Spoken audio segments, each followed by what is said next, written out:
Hi, I'm Nancy Makowski, and I oversee the women's ministry at West Shore Free. When I first heard about Life-Giving Saturday, I was really struck that I wanted to do something in our neighborhood, and I also wanted to do something in our fellowship group. So I started to pray for my neighborhood.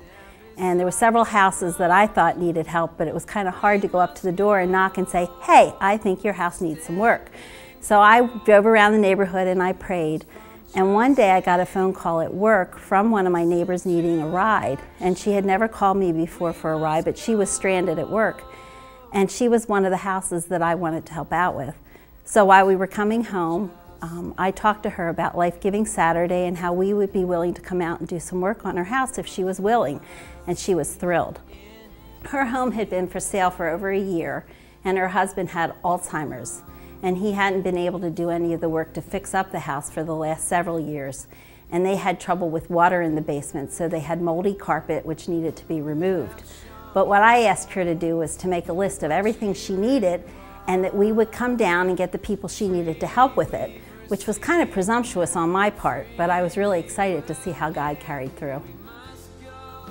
The most fun was being there as a team. We did it as a fellowship group. It ended up being all the people from our fellowship group, Crossroads, and we got to know each other in such a wonderful way. It was fun to stand on ladders and paint together, or haul out dirty carpet, or just to stand out front and hack off some weeds. It just really brought the group together. The advice I would give people of the church in finding a project was first to pray. Really committed to the Lord, and He's going to move in your heart as to what you should be doing. Next, I would talk to Kathy Progar, because she is wonderful at putting things together and letting you know what type of people you would need. And third, go to the homeowner and talk to them and see exactly what their needs are.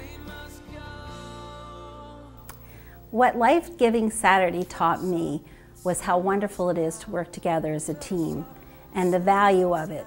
So this fall, when I got a phone call from King's Kids Camp asking me to come and bring a group of ladies to winterize their kitchen, I was delighted to say yes. And we got a group of women from Women's Bible Study to go down and winterize their kitchen. Life-Giving Saturday opens up all kinds of doors to the people around you.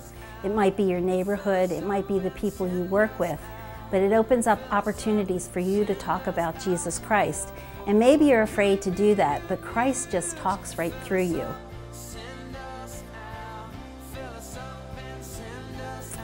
I think what encouraged me most was to see my neighbor be so excited that we had come and helped her.